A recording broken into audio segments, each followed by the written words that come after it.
أعوذ بالله من الشيطان الرجيم. بسم الله الرحمن الرحيم. Assalamu alaikum wa rahmatullahi wa barakatuh.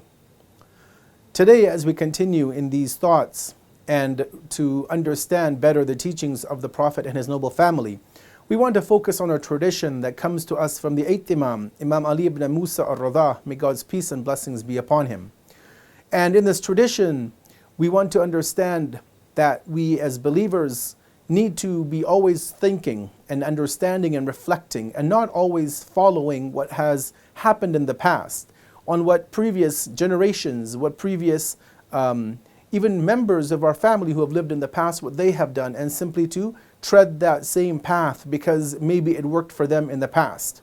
Let us first look at the tradition from Imam Radha alayhi salam and then speak about it in a bit more detail. He says the following. Imam Radha, peace be upon him, once purchased a house and then ordered one of his servants or followers to leave his old house and move into this new one. And he said to him, the Imam said to this man, that your current house is too small, so leave it and move here. The man said to the Imam, but my dad built this house. Abu al-Hasan, meaning Imam Radha, peace be upon him, replied to him, so what? If your dad was a fool, does that mean that you should be like him? Now the Imam seems to be using a very harsh tone with his companion, with this individual. But he's trying to get a point across to us that we cannot simply follow tradition or the past or even individuals and personalities just because they have some relationship to us or just because they have done something in the past. In fact, the Quran repeatedly condemns those who worship idols and give the excuse simply that their forefathers did the same.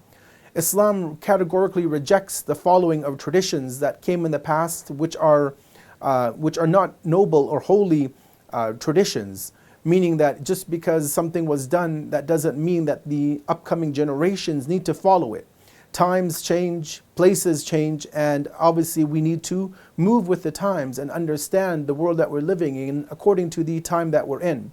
And this can go for many aspects, whether it be within our personal life, our societal life, or even in our religious communities, that just because an executive committee ran and did things in a certain way and held programs in a certain way and organized programs in a certain fashion, if a new committee comes into being, that doesn't mean that they are now obligated, nor should they feel compelled to follow the ways of their predecessors. Yes, if the predecessors did good things, by all means, let's continue in that.